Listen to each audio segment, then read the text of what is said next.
السلام عليكم، مرحبا بكم في لا فيديو جديدة هادية تاع اليوم. بون دابري لي زيفالمون اللي صراو في تاع الجيجل هادية، على كل حال اللي يحرق روحو ان شاء الله ربي يشفيه ان شاء الله، وان شاء الله ما نزيدوش نسمعوا الناس تحرق روحها سيرتو لي جون. يعني كم كم من واحد حرق روحه هذا العام هذه بدون فايدة. يعني الحقيقة ان واحد يهضرها بكل اسف والتوجع، يعني بلا فايدة. ما حرق روحه، كان اللي توفى الله يرحمه، اللي مازال قاعد عايش تلقى راه تشوه وعاش لا سوفرونس يعني. والنتيجة بقيت دار لقمان على حالها. هذه هي النتيجة. المهم انا لي زيفالمون تاع جيجل، يعني انا بيرسونال نشوفها بلي مشكوك في امرها. يعني على حسب واش فهمت كاين هناك مانيبيولاسيون تاع البلطاجية تاع النظام الجزائري، اللي دفعوا بعض البلطاجية تاعهم باش يستعملوا العنف والحرق والتكسير وما شابه ذلك، باش يجروا الشباب باستعمال العنف ويدخلوا الجزائر في دوامة واحدة أخرى تاع عنف وتاع سياسة الأرض المحروقة كما يقولوا لها. على كل حال نصيحة للشباب اللي في جيجل، إن شاء الله يكون يسمعونا إن شاء الله يسمعوا هذا الفيديو هذه، أنهم ما ينجروش وراء كل ابتزازات تاع اللي تجرهم للعنف. ما لازمش يكونوا مانيبيولي بار لو ريجيم هذا اللي هو اصلا عايش بالعنف والارهاب والقتل والحرق والتدمير. هو هذا هو السيروم تاعو. على كل حال هذا هو الاكسجين، لو سي او 2 تاعو هذا هو. دونك ما لازمش نجروا وراء هذا الخطط الجهنمية اللي راوي يخطط لها النظام. يعني هو النظام هذا هو نظام فاشل على كل حال. يعني هو يجيه من وراء البحار الاستشارات وش لازم يدير لما يكون في ورطة كما هو دركا راهو فيها الورطة تاع الانتخابات والمقاطعة الانتخابات. كانت رسالة مقاطعة الانتخابات بحمد الله والحمد لله بعونه، يعني لقات صدى كبير والشعب الجزائري تقبلها، لأنه هو أصلا الشعب الجزائري كان مقتنع باللي مقاطعة هذه الانتخابات، هذه المهزلة اللي يحبوا يدخلوها للجزائر وحبوا يزيدوا ياخذوا شرعية لاستمرار في الفساد والنفاق والكذب والخداع وكل ما هو يتنافى والقيم والدينية والثقافية للشعب الجزائري. المهم أنا هذا النظرة العامة اللي حبيت نقولها، ولكن رسالتي اليوم هي مرتبطة على كل حال بالأحداث تاع جيجل.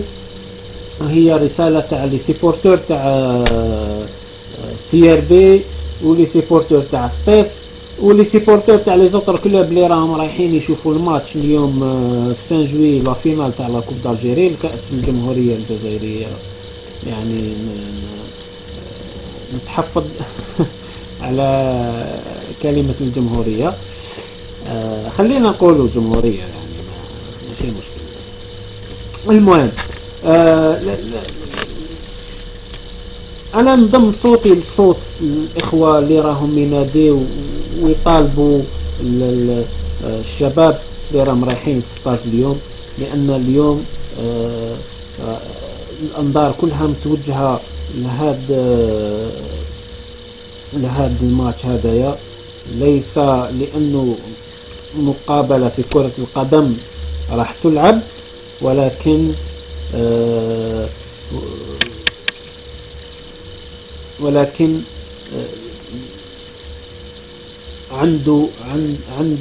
عندها أبعاد سياسية وعندها أبعاد أمنية خطيرة جدا على الجزائر والجزائريين. النظام هذا حب يوظف هذه الفرصة هذه تاع الأخر، كما قلت من قبيل يبعث البلطجية تاعو باش يفسدوا على الشعب الجزائري، يفسدوا عليه كما يقولوا الحياة السياسية تاعو، والوعي اللي وصل له الشعب الجزائري، والنضج السياسي اللي وصل له الشعب الجزائري، حبوا يفسدوه عليه. الور راهم يسيو كما يقولوا بالفرنسية يساي باش يدخلوا الشعب الجزائري في دوامة العنف والإرهاب والتدمير وما شابه ذلك.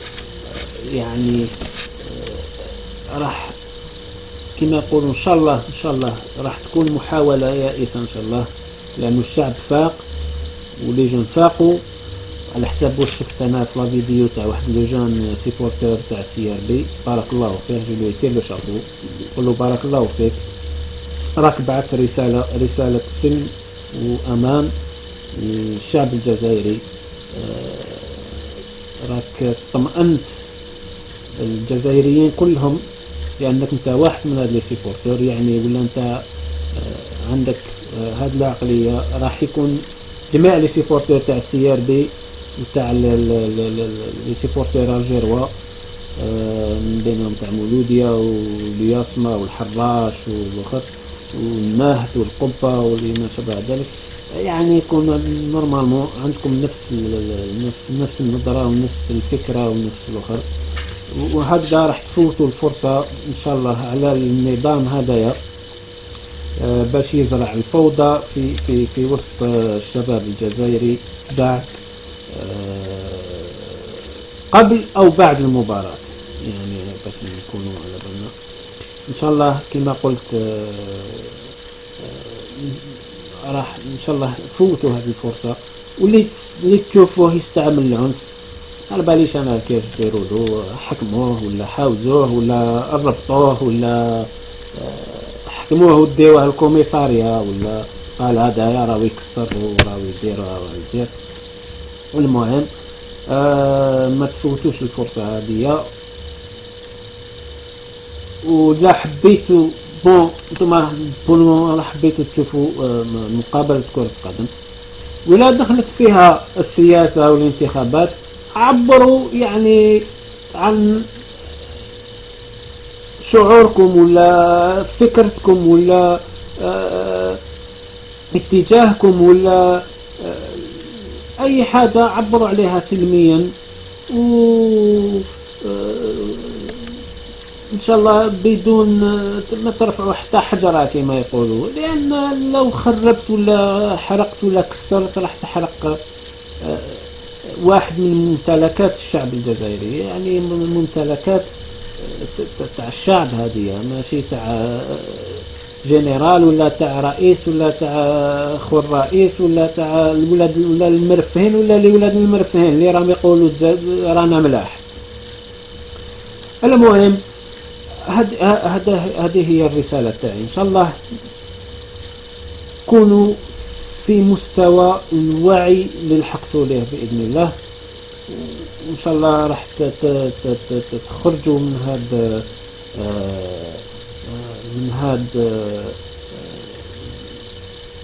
الامتحان، خلينا نسموه الامتحان، تخرجوا ناجحين،